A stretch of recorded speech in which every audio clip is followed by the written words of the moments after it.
माझ्या प्रिय भावांनो आणि बहिणींनो, जर तुम्ही येशूवर विश्वास ठेवलेला आहे आणि तुम्हाला माहित आहे की तुमच्या पापांची तुम्हाला क्षमा झालेली आहे, तर तुम्ही मेल्यानंतर थेट स्वर्गात जाणार आहात आणि त्या स्वर्गाची आशा तुम्हाला आणि मला आहे।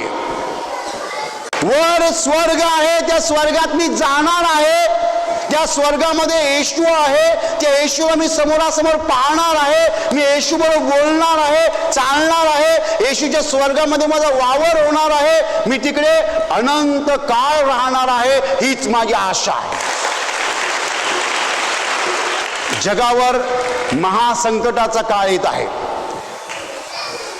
आपण लवकरच महासंकटाच्या काळात प्रवेश करत आहोत। महासंकट म्हणजे संकट, संकट आणि मोठी संकट येत आहेत। दुष्काळ, भूकंप, युद्ध, आकाशामध्ये काही चिन्ह, वादळ, भांडणं, सगळं वाईट जगात येत आहे, येणार आहे। पण हे सगळं संपेल आणि जगाचा न्याय होईल, तेव्हा मात्र जी चांगली माणसं आहेत ती स्वर्गात जाणार आहेत।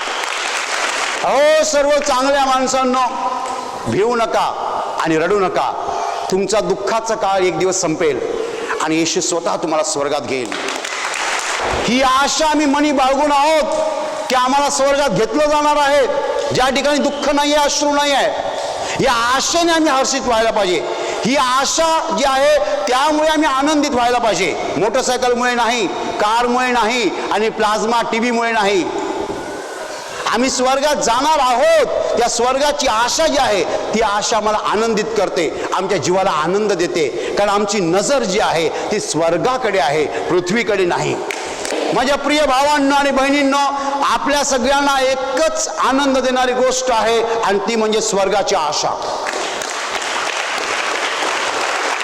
स्वर्गाची आशा, आम्ही स्वर्गात जाणार आहोत, स्वर्गात आमचा प्रवेश होणार आहे, हे महत्वाचं आहे।